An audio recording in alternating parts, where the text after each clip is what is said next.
नमस्कार, आप देख रहे हैं लोकमत राजस्थान। मैं हूं निशु शर्मा आपके साथ। राजस्थान के धौलपुर जिले की बाड़ी थाना इलाके के गुमट करमपुरा में होली के त्योहार पर बच्चों में हुए झगड़े में घायल महिला की इलाज के दौरान मौत हो गई। महिला की मौत के बाद परिजनों में आक्रोश फैल गया और उन्होंने जिला कलेक्ट्रेट धौलपुर के बाहर शव रखकर विरोध प्रदर्शन किया। विरोध प्रदर्शन को लेकर कलेक्ट्रेट पर भारी पुलिस बल तैनात रहा। भारी संख्या में पहुंचे महिला और पुरुष सड़क पर बैठ गए। इस दौरान करौली धौलपुर हाईवे पर कुछ देर के लिए यातायात भी प्रभावित हुआ। बता दें कि 4 मार्च को कुशवाहा समाज के 2 पक्षों के बच्चों के बीच विवाद हो गया था, जो बाद में झगड़े में बदल गया। झगड़े के दौरान नत्थो पत्नी जगदीश गंभीर रूप से घायल हो गई थी, साथ ही अन्य लोग मामूली चोटिल हो गए। परिजन महिला नत्थो को इलाज के लिए ग्वालियर ले गए थे, जहां उपचार के दौरान शुक्रवार को महिला ने दम तोड़ दिया। इसी दौरान आक्रोशित परिजनों ने एम्बुलेंस को रोक लिया और जिला कलेक्ट्रेट के सामने करौली धौलपुर हाईवे शव को बाहर निकाल कर रख दिया। परिजन आरोपियों की गिरफ्तारी की मांग को लेकर विरोध प्रदर्शन करने लगे। इससे कुछ देर के लिए हाईवे पर जाम लग गया और यातायात प्रभावित रहा। सूचना मिलते ही मौके पर पुलिस पहुंच गई। कलेक्ट्रेट परिसर में बाड़ी सहित जिले के 3 थानों की पुलिस और कई पुलिस अधिकारी तैनात रहे। पुलिस अधिकारियों ने परिजनों से समझाइश कर लोगों को मामले में कार्रवाई का आश्वासन दिया है। परिजनों ने पुलिस अधीक्षक विकास सांगवान से मुलाकात कर आरोपियों की गिरफ्तारी की मांग की है। पुलिस की समझाइश के बाद परिजन शांत हुए और शव को पोस्टमार्टम के लिए बाड़ी भेज दिया गया।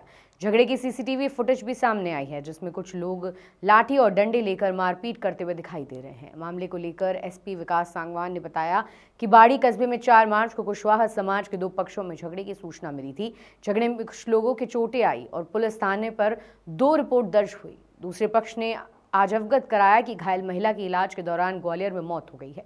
परिजन डेड बॉडी को लेकर कलेक्ट्रेट आ गए थे। उन्हें समझाइश की गई और आश्वासन दिया कि जो भी पहलू हैं उन्हें जांच में शामिल किया जाएगा और पूर्व में दर्ज रिपोर्ट में इससे शामिल धाराओं को शामिल कर जांच की जाएगी।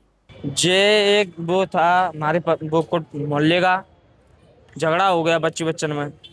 सो आके एक बबलू ने 5-4 लठियाँ दे दी मम्मी में। मम्मी की हालत बहुत बेकार थी। हम लेके बच गए और एक पिताजी के मार दी। पिताजी का सर फट गया। फिर ले गए बाड़ी के हॉस्पिटल में, बेहतर रेफर कर दी धौलपुर ते रेफर कर दी ग्वालियर इलाज चला एक दिन। फिर बेहतर ग्वालियर ते रेफर कर दी दूसरे हॉस्पिटल में सरकारी में। तो बेबे हमारी मम्मी ख़त्म हो गई। देखिए, बाड़ी कस्बे में होली के दिन 4 तारीख को कुशवाहा समाज के 2 पक्षों में लड़ाई झगड़ा की सूचना प्राप्त हुई थी, जिसके संबंध में जब जानकारी प्राप्त हुई तो दोनों ही पक्षों के द्वारा कुछ चोट एक दूसरे को कारित की गई, जिसमें 2 एफआईआर जो हैं 64 नंबर और 65 नंबर दर्ज की गई हैं।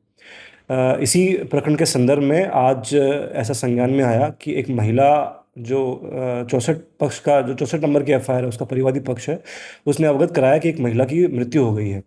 उसके संबंध में जो भी तथ्य थे उनको भी आज शामिल जांच कर लिया जाएगा। इसके संबंध में जो परिवारजन थे वो चूँकि जो महिला थी वो इलाजरत थी ग्वालियर में, जिसकी मृत्यु हुई, उसके बाद वो बॉडी को लेके कलेक्ट्रेट आ गए थे। उनकी समझाइश की गई।